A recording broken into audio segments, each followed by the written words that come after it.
प्रणाम स्वीकार करे देव, और मुझ जड़ बुद्धि को क्षमा भी कीजिएगा। मैं आपके भेद को पहचान नहीं पाया, परंतु मैं इतना अवश्य जानता हूं कि आपके दर्शन करने का सौभाग्य मुझे अकारण ही नहीं मिला। बताइए क्या क्या है मेरे लिए? सचमुच तुम तीव्र बुद्धि के स्वामी हो गरुड़। तुम चतुर, साहसी हो, धर्म का पालन करने वाले और संस्कारी भी हो। इनके अतिरिक्त भी कई गुण हैं तुम। हम उन्हीं गुणों को निखारने के लिए आए हैं, तुम्हें योग्य बनाने के लिए आए।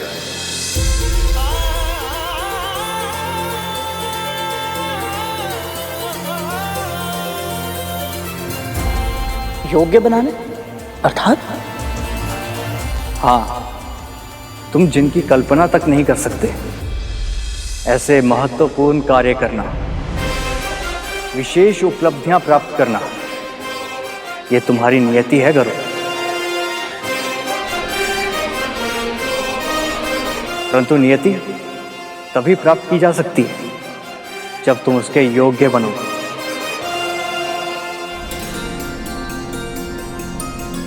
और योग्यता कैसे प्राप्त होगी, हम इसी का प्रशिक्षण देने आए हैं। ऐसा कौन सा कार्य करना है मुझे जिसके प्रशिक्षण के लिए श्री विष्णु के अंश अवतारों को स्वयं आना पड़ा? सही समय आने पर तुम्हें इसका कारण और उद्देश्य दोनों पता लग जाएंगे।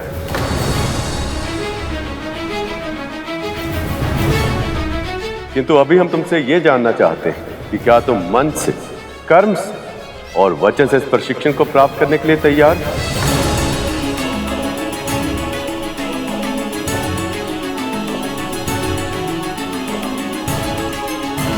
मैं आपके हर शब्द को आदेश मानकर स्वीकार करूंगा गुरुदेव। बताइए क्या करना होगा मुझे?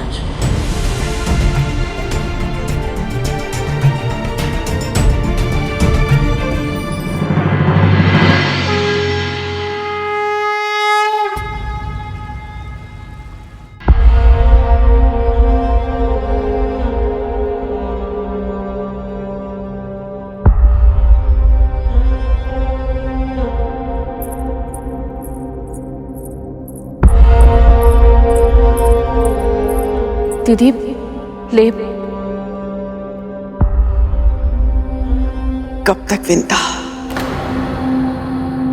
कब तक? कब तक मेरे पुत्र यूं ही युद्ध में पराजित होते रहेंगे और चोटिल होते रहेंगे? ये औषधि इनके तन के घाव को तो ठीक कर देगी, किंतु मेरे मन पे जो आघात लगा है उसे कौन ठीक करेगा?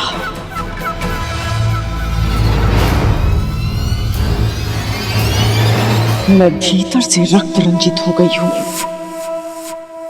उसकी पीड़ा कैसे ठीक होगी? कैसे विंता, कैसे? दीदी जो नहीं मिला है उसके बारे में सोचकर स्वयं को दुखी क्यों कर रही है? जो मिला है उस सौभाग्य का ध्यान कीजिए। स्वयं माँ लक्ष्मी और प्रभु विष्णु ने आपको आशीर्वाद।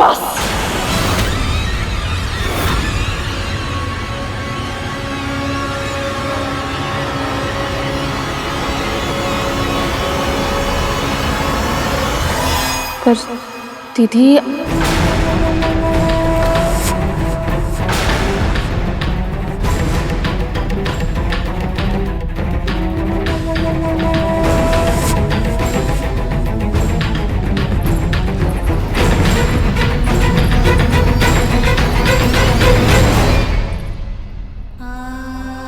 ये नागपुत्र इतने कष्ट में है, दीदी क्रोध में है और गरुड़ भी दुखी होकर न जाने कहां चला गया है। मेरा परिवार बिखर रहा है प्रभु, इसे संभालने में मेरी सहायता कीजिए।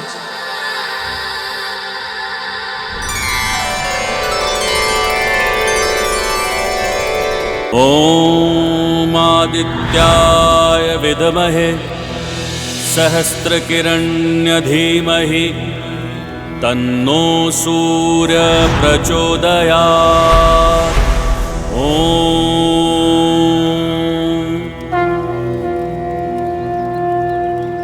ये क्या है गुरुदेव?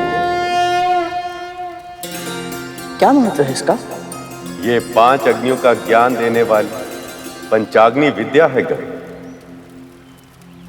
इसका अर्थ चारों दिशाओं अर्थात पूर्व, पश्चिम, उत्तर और दक्षिण से प्रकट होने वाली सूरज देव की ऊर्जा और इस हवन कुंड से प्रकट होने वाली अग्निदेव की ऊर्जा, इन 5 का मिश्रण।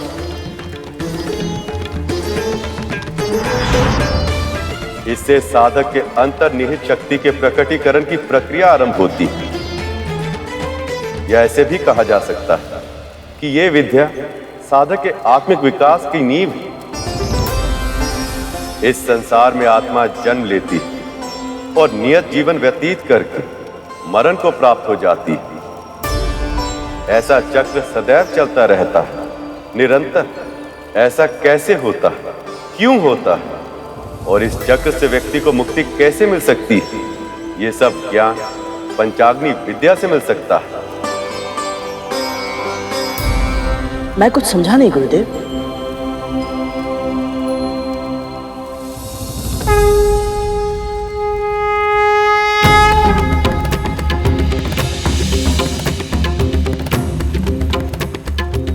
हम सब में एक दिव्य महाशक्ति छुपी होती है जिसका नाम कुंडलिनी। सामान्य रूप से यह महाशक्ति हमारे तन में सुप्त अवस्था में विद्यमान होती है, पर यदि इसे जगाया जाए तो 7 चक्रों से होते हुए ऊपर की ओर मस्तिष्क तक जाती है और सभी चक्रों को जागृत कर देती है। इनमें प्रथम चक्र होता है मूलाधार चक्र। मेरुदंड के मूल में स्थित इस चक्र को जब जागृत किया जाता है तो विभिन्न चुनौतियों का सामना करने की हमारी क्षमता में अद्भुत आत्मविश्वास का अनुभव होता है। ऐसा लगता है जैसे हम अपने दोनों पांवों पर पूरी दृढ़ता से खड़े होने में सक्षम हैं। पर जब ये अवरुद्ध तो हमें संकट का आभास होता है। ऐसा लगता है जैसे हम अस्थिर भूमि पर खड़े हैं और कभी भी गिर सकते हैं।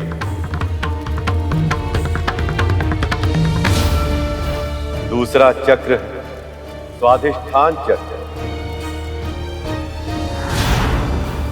ये उदर के निचले हिस्से यानी नाभि के तनिक नीचे स्थित होता है। ये साधक के आत्मिक विकास के दूसरे चरण का प्रतीक है। हम अपनी और अन्य व्यक्तियों की भावनाओं के साथ कैसे जुड़ते हैं, इसे समझने में ये चक्र हमारी सहायता करता है। तीसरा चक्र मणिपुर चक्र।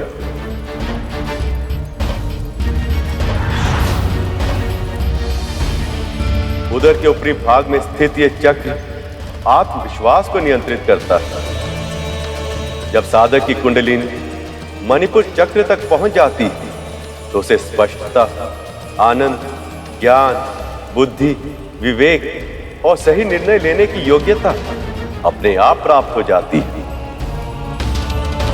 चौथा चक्र अनाहत चक्र।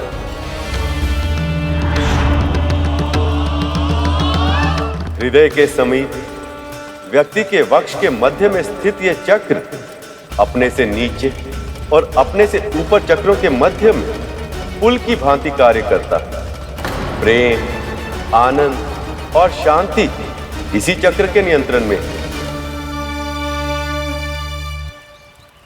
पांचवा चक्र है विशुद्ध चक्र।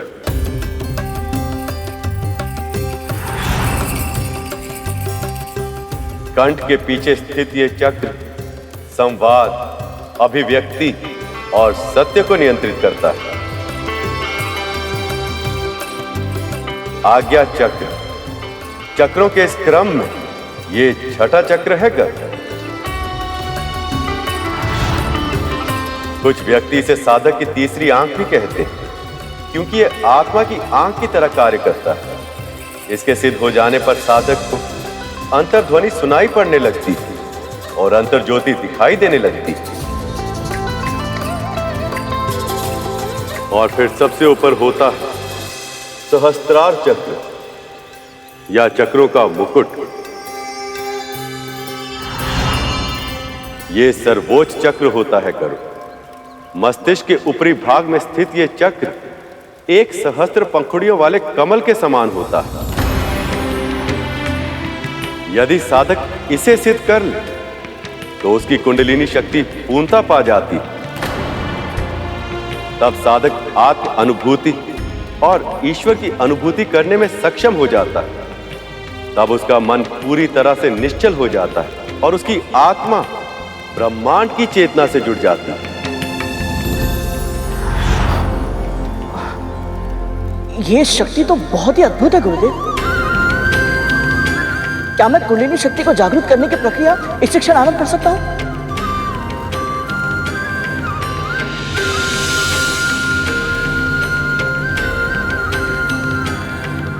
ये प्रक्रिया आसान नहीं है गरुड़। तुम्हें इस साधना में अपने आप को पूरी तरह से समर्पित करना होगा। मैं वचन देता हूं गुरुदेव, मैं आपके सभी निर्देशों का पूरी तरह से पालन करूंगा।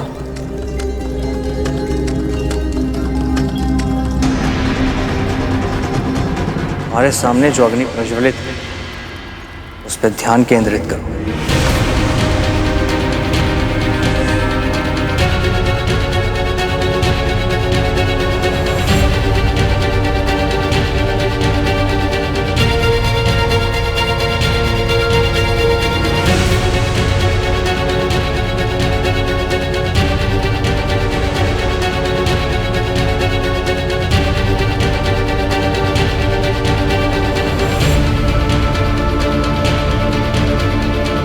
यह अभ्यास तुम्हारी कुंडलिनी शक्ति को जागृत करने हेतु आवश्यक है। कोई भी विद्या ग्रहण करने के लिए मन तथा मस्तिष्क को एकाग्रित करना आवश्यक है। प्रभु, गरुड़ को गुरु की सहायता अवश्य मिली, पर क्या सच में वो अपनी कुंडलिनी जागृत कर पाएगा? क्यों नहीं शेष। इतनी छोटी आयु में गरुड़ ने इतनी सारी उपलब्धियां प्राप्त की है। यदि मन और मस्तिष्क में ठान ले तो वो अवश्य सफल होगा। ये कहना सरल है देवी, पर करना कठिन, बहुत कठिन।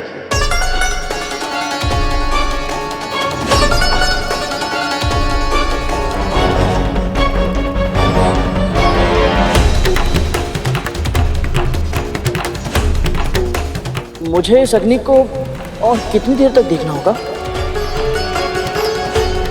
गरुड़ का मन तो बहुत ही चंचल है, इतनी शीघ्र भटक गया। इतने शीघ्र ही धैर्य को खो दोगे तो साधना कैसे करोगे गरुड़? यदि तुम अपनी कुंडलिनी शक्ति को जागृत करना चाहते हो तो योग, प्राणायाम और विश्राम के नियमों का कड़ा पालन करना होगा और ध्यान सदैव अपने लक्ष्य पर केंद्रित रखना होगा। इस प्रक्रिया में तुम जितने विचलित होगे उतना ही अधिक समय लगेगा।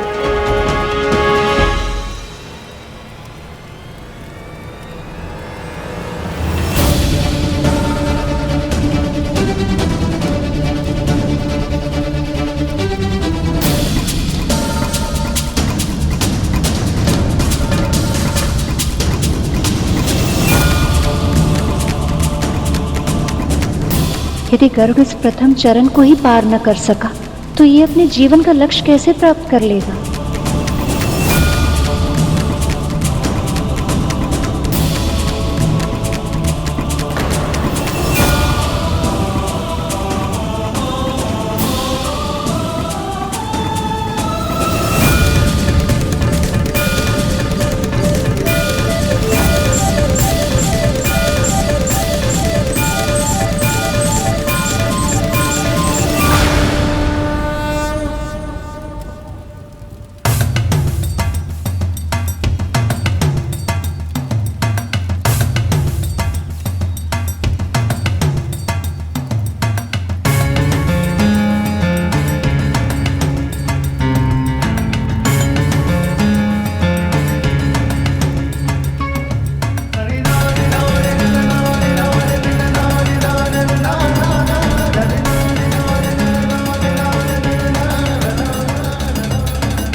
गरुड़, गरुड़,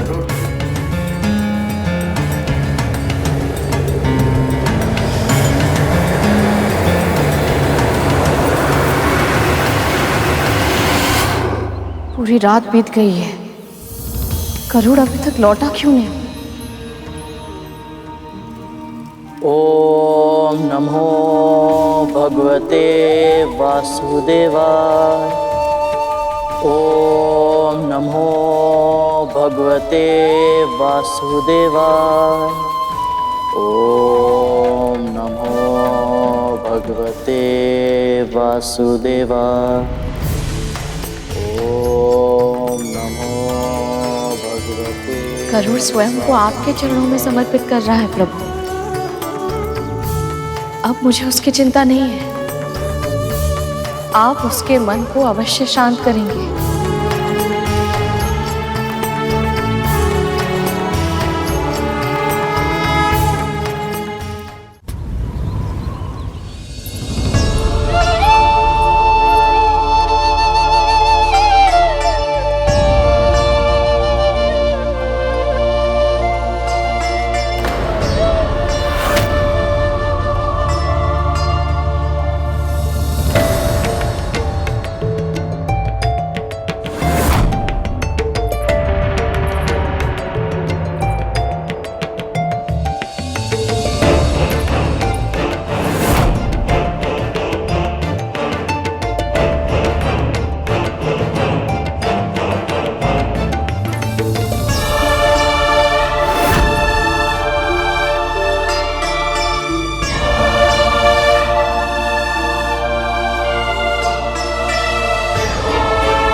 ना मुझे आपके उपचार की आवश्यकता है और ना ही आपकी दया की।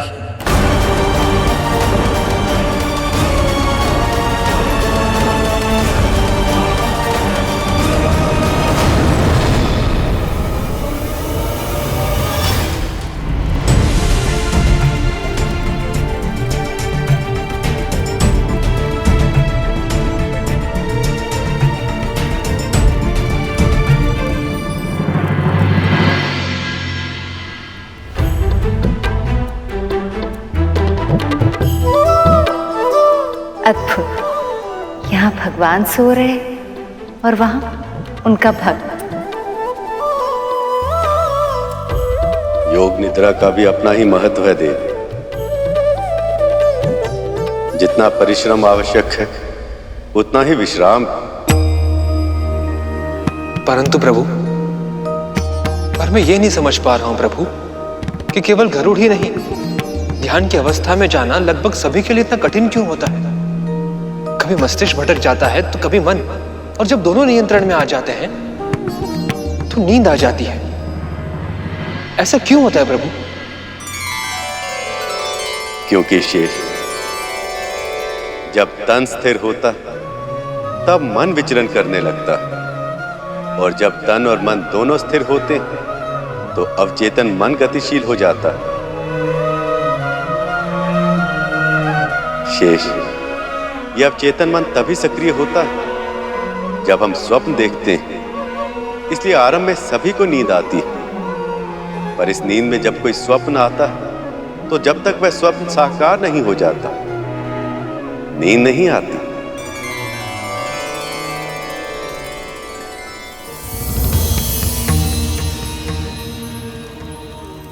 यदि तू मेरा ये कार्य करने के लिए तैयार है तो मैं तुझे और तेरी मां को दासत्व से मुक्त कर दूंगी। तुम्हें ऐसा नहीं करना चाहिए गरुड़, इस पे तुम्हारा अधिकार नहीं।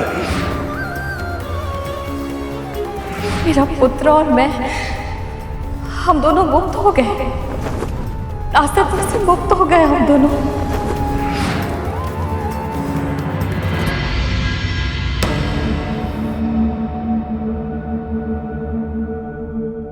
स्वप्न देख रहा था मैं, और इस स्वप्न को सत्य में परिवर्तित करके रहूंगा मैं।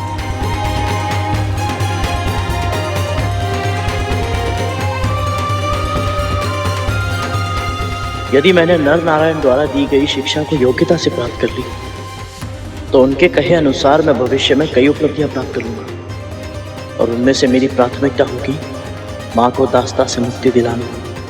अब मुझे और भी कठिन साधना करनी होगी।